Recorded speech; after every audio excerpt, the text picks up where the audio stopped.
for pretty much all my 20s, even in my early 30s, it was very rare to see me wearing shorts or wearing anything that was particularly revealing because I was so embarrassed to show my skin.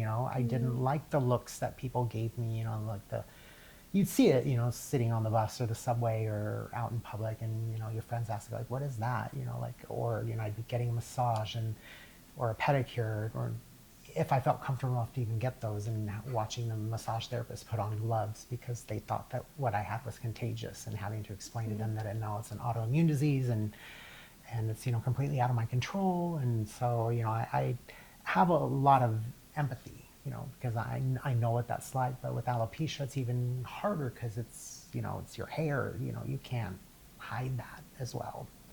I remember our last conversation, you telling me about, even just the liberties of going to the beach and your experiences being not wanting to take off your shirt in front of your friends, or Yeah, you know I had a lot of fights with partners about it because they just wanted to go and have fun at the beach, and they never understood. They just thought I was being difficult, and like, oh, it's just a little patch. And I'm like, it's debilitating. It's mentally, you know, I want to go out and have fun with you guys. I want to be, the life of the party, but I'm paranoid about what people are going to think. yeah. So, How did it feel for you to kind of lose the control? You know how it spreads all of a sudden and you don't know what to do, and the doctor tells you one thing, this website tells you another. How did you handle that? at some point, I felt powerless because I would do everything and put on the lotions and it would get better, and then I'd go to bed and wake up and then just like this, just erupt out of nowhere, and it's like there's nothing I could do. It's just medically out of my control, unless I were to spend like $30,000 and do the shots. And but being a freelancer, I didn't have insurance, I couldn't afford that, and so it's just kind of, at some point, you just have to like let go. It's out of your control. Absolutely. I remember one time someone telling me, "Oh, you should do like blood plate transfusion or something like that." I was like, Platelet spinning and "Yeah." I was like, "I'm sorry. How much is that?" yeah, Like, it sounds great, yeah, all great in theory. right? I wish, I did, when I did have insurance, I did, light therapy, which for a time worked really well. But it sounds easier said than done to go to a doctor 3 times a week and, zap yourself. But then it's like, okay, I'm increasing my risk of skin cancer just so I Yeah. can look more presentable in, the short term, which doesn't seem sustainable health-wise. Absolutely not. Did you get your psoriasis under control, or do you still deal with flare-ups? I still deal with it. It's probably the most under control it's been in my life. But with autoimmune diseases, that could change Yeah, seriously. at any given time. So I just kind of consider myself blessed that right now I'm in a easier state with it. My life experience has been that when I lean into, hey, trans people were just like you, I make more money that I can then give to people who need money. You know what I mean? Yeah. Do you have any personal experiences or examples of these experiences that you have seen make an impact in someone's life? It kind of just happens regularly. Yeah. A few weeks ago, I was doing a show at Club Cumming. There's this kid in the audience. You're just like, I'd never met before. I go up and say hello and do the show, and then at intermission, this kid like comes over behind the DJ booth and is like, "I'm so sorry to interrupt," and just starts bawling. And just, I'm pretty sure I'm on the trans spectrum, but I'm not in a place where I can do that right now, where I can make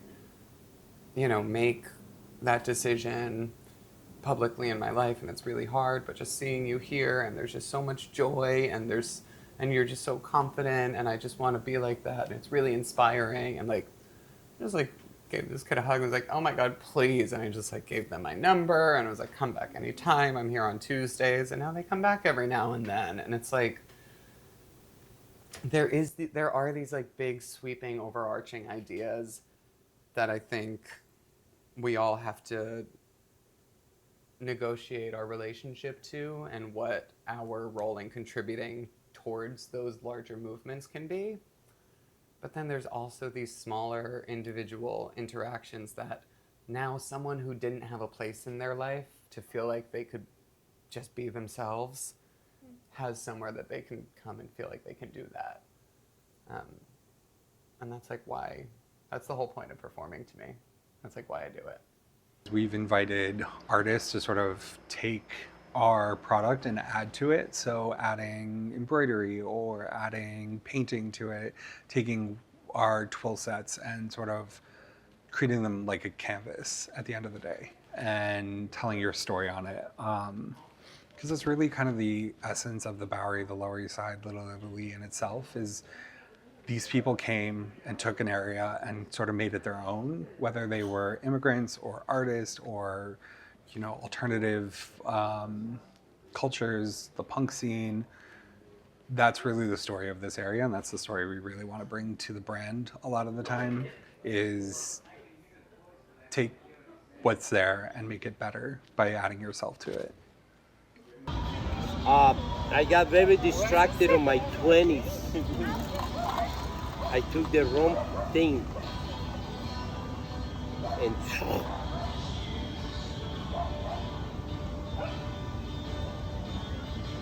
you know what saved my life?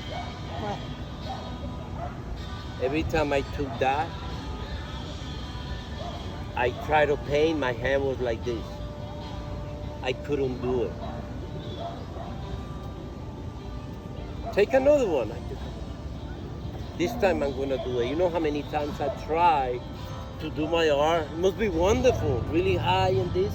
I never was able, so I put it away. I stopped trying. Once I stopped being out there and doing the wrong thing, I realized that my art is pure.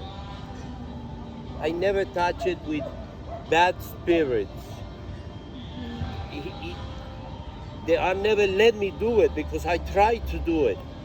And if I'm successful, I wouldn't be alive because I'd be all, oh, this is awesome. I would get lost here. Being raised by a single mom, I had to just learn to not only take care of myself, but the other ones around me. And that's where the influence of the cultures and different traditions really came in to shape me as a person. And then also my likes and my tastes for just food and just the culinary world in general. Growing up in Rockaway Beach, you definitely get such a strong influence of like the Irish community, which I absolutely adore. And they have such rich and just carb-heavy dishes, which I absolutely love. And that's, to me, it reminds me so many things of Dominican cuisine. Obviously, the potatoes we kind of substitute for the rice. The carne guisada is kind of like the roast and the stews. I would literally be the kid that would bring her mango with corned beef and hash, you know, and a side of cabbage. And it's an interesting mix, but it just, to me, it just felt like an embodiment of just nurturing in a bowl. My mom always says, uno le celebra el cumpleaños hasta el perro. So, you know, you celebrate everybody's birthday or every occasion, even the dogs, you know? Even if there's hardships, you should still have something to look forward to. For me, I put that same passion and dedication, not only to my dishes, but what I love to do as a model. Instead of it being translated in a dish, I'll do it in front of the camera. And that's just, to me, what it is that, you know, cooking has really taught me. Beauty on a dish is just like beauty on the camera. There's a lot of social media saying right now, like, if you love Asian food so much, why can't you love the people as much? My first gut reaction was yes, like, that's so true. It's amazing to see people enjoy your food, and it's it hurts that much more to see that enjoyment end there. And the moment it becomes about the people, it's like very easy to turn away. And then I like thought about it more and I was like, this is a really ridiculous question, because why do immigrants even need a reason to be loved and to be appreciated? Like, it shouldn't be like, if you love Asian food, then why don't you love the people? It should be, you should love the people because they're people. And like that, it got really lost in a lot of the messages these days. Like going back to like kimbap and calling it sushi for my friends, like it's because I want them to feel comfortable and I want us to have a shared love of this dish and like a shared pleasant experience. And it's no fault of my friends that they call it Korean sushi now, because I created that space for them, because I felt the need to create that space. But at the same time, I wish people would create spaces for us in the same way. Every culture has so much good to offer, and I'm so glad that Koreans have Koreatown to show that, because it's really our little playground to like show you like the type of food we can have, the type of parties we can throw. Like, it's just, it's like really beautiful. Particularly in Los Angeles, when it comes to water, we have one giant water supply from the Colorado River Basin. And if it's ever disrupted or dissipates, or if politics or policy makes it to where Los Angeles has a lot less access to that, then we're going to be in a much bigger problem than we have now. So we're, with this project, proclaiming that we can do better. Like, instead of using 800 gallons of water to water this grass anymore every day, now we have stored 600 gallons of water and we recycle that every day. So we're saving thousands of gallons of water. In fact, I did the math yesterday. We're only using 8% of the water that they were using for their grass, and we're growing food with it. So there's a lot of possibility for us to do this in different locations, for different contexts, and to show people that really the options are here now, the future's now. My great-grandmother and my grandmother, they both farmed in their backyards and had, food growing, fruit trees, things like that. And also my family, historically we come from farming through the South in this country, and even further before that in Africa and other places where tying to the land is the first occupation, and then everything else comes from there. So I would love to bring that back here, my ancestors speaking through me and allowing me to express in these ways, hopefully reminding others of what their ancestors also had going on, and just tying technology now and environmentalism and social activism to all of that at the same time, to show others that this is a really potent tool that we can use. Do you notice this mostly with the older generation, or does it exist within the younger generation too? Younger too. Really? So Yeah. I went to UCLA and I led a dialogue at a conference, a statewide conference on identity. It was a workshop. And after going through like an hour of like this workshop, I was like, because of X, Y, and Z, I hope like some of you can now understand my perspective and why some folks find it difficult to identify as Ethiopian when everything they see that's Ethiopian has nothing to do with their culture, their heritage, and all of their like context. And I had students in the audience yelling at me. And it was like an academic setting, like not appropriate to be like yelling. And so things like that all the time. People think that I hate Ethiopians. And like I just like want to separate the country, and it's like people I think it's a conversation that happens among communities all throughout the country, is like we have an unwillingness to be uncomfortable and lean into dialogue that makes us uncomfortable. And that's, as a Black woman, I experienced that, as an African woman, I experienced it in so many like intersections of my life. Like we have to experience these like uncomfortable conversations that oftentimes people don't want to engage in. So yeah, young people hate talking about it too, because they weren't taught. Wow. In the same way that her dad went to jail, my dad was in prison too. My uncle was in prison for 15 years. And so politics is a state of being. Like it's our life. Whereas a lot of these other kids, their parents are privileged and they didn't experience that. So they didn't have to talk politics at the dinner table. Whereas for us, it was like we were talking about that too. Like less than a year ago, my cousin was picked up and imprisoned and nobody knew why. And that was a conversation at the dinner table because it's real life. we can't not talk about it, you know?